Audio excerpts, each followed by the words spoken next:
Hi friends, आज आपण रेशनचा तांदूळ वापरून इडली कशी बनवायची ते पाहणार आहोत। यासाठी वजनी प्रमाणात 1 किलो तर वाटीच्या मदतीने 6 वाट्या असे तांदूळ मी इथे घेतलेले आहेत। ह्या 6 वाटी तांदूळासाठी आता 2 वाटी उडीद डाळ मी इथे घेणार आहे। आता 6 वाटी तांदळासाठी 2 वाटी उडीद डाळ हे प्रमाण योग्य राहते। उडीद डाळीचे प्रमाण तुम्ही कमी जास्त करू शकता। आता हे साधारण आपल्याला 2 ते 3 वेळा पाण्याने स्वच्छ असे धुवून घ्यायचं आहे। हे पहा, इथे मी हे तांदूळ धुवून घेतलेला आहे।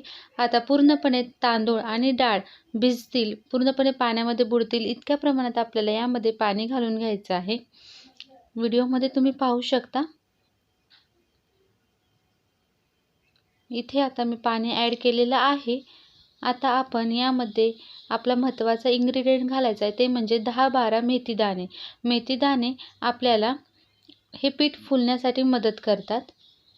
आता हे आपल्याला भिजत ठेवायचं आहे। साधारण 5 ते 6 तास तुम्ही हे भिजवून घ्यायचं आहे।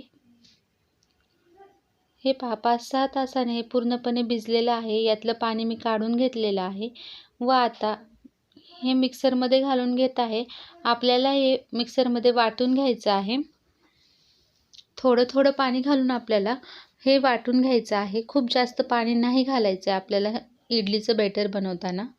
हे पहा, आवश्यकता वाटेल तेव्हाच आपल्याला साधारण 2 ते 3 चमचे असे पाणी घालतच हे वाटायचं आहे।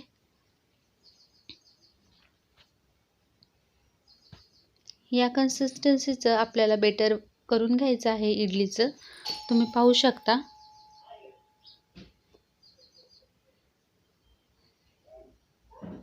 आता सर्व असं बॅटर इथे मी वाटून घेतलेलं आहे। हे पाहू शकता तुम्ही। खूप पातळ नाही करायचं आहे आपल्याला। आता हे मिक्सरचं भांड्यामध्ये थोडंसं पाणी घातलेलं आहे, म्हणजे जे खाली राहिलेलं बॅटर असतं तेही निघून येईल। आणि हे आपल्याला आता पूर्णपणे मिक्स करून घ्यायचं आहे। आपलं पीठ किती घट्ट आहे तुम्ही पाहू शकता। आता इथे 2 चमचे मी मीठ ॲड करत आहे। हे मीठ तुम्ही इडली बनवताना घातलं तरी चालेल, आधी घातलं तरीही चालेल। आता आपल्याला ह्यामध्ये मीठ मिक्स करून घ्यायचे व आता हे पीठ आपण चांगले फुलून घ्यायचे आहे। 7 ते 8 तास किंवा तुम्ही रात्रभर हे पीठ फुलवून घेऊ शकता। आणि हे आपल्याला गरम जागी ठेवायचं आहे। हे पहा, मी रात्रभर ठेवलं होतं आणि सकाळी पहा आपलं पीठ किती छान फुललेलं आहे। मेथीच्या दाण्यांनी पीठ फुलण्यासाठी मदत होते आणि यामुळे खूपच छान पीठ फुलते।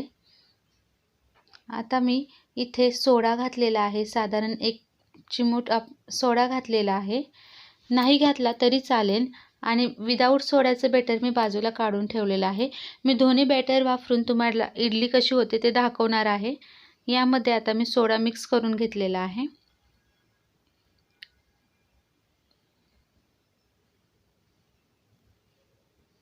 आता इथे इडली मोड घेतलेले आहेत, यामध्ये तेल टाकलेलं आहे थोडं थोडं। आता हे आपल्याला तेलाने ग्रीस करून घ्यायचं आहे। हे आता विदाऊट सोडा घातलेलं आहे या 2 मोल्डमध्ये व यामध्ये आता सोडा घातलेलं बॅटर ॲड करत आहे।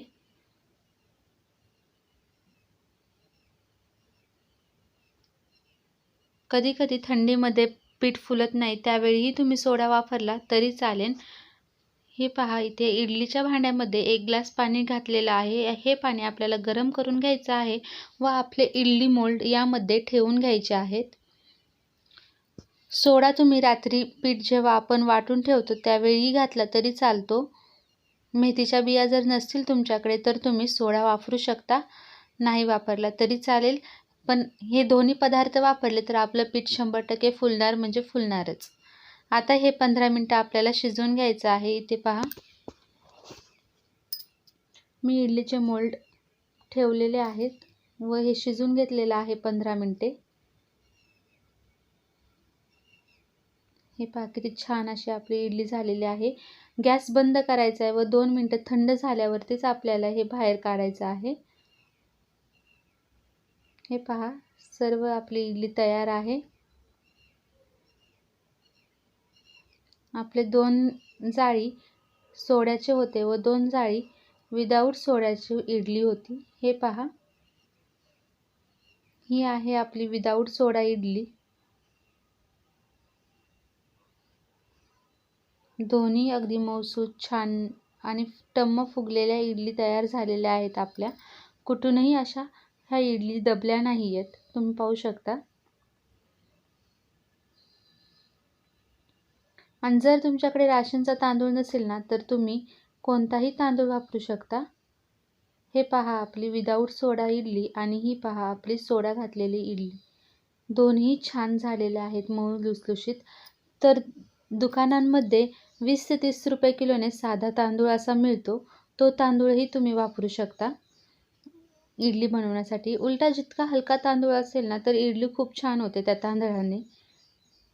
हे आपली इथे इडली तयार आहे. ही इथे मी इडली सर्व केलेली आहे गरमागरम सांबारसोबत. तुम्ही चटणीसोबतही सर्व करू शकता, सांबारसोबतही सर्व करू शकता. मी आज सांबार बनवलेलं आहे इडलीसाठी. आपली इडली खूपच अशी मऊ लुसलुशीत जाळीदार झालेली आहे. तुम्ही ही रेसिपी नक्की ट्राय करा. तुम्हाला कशी वाटली तेही नक्की सांगा. आवडल्यास लाईक, शेअर आणि सबस्क्राईब करायला विसरू नका.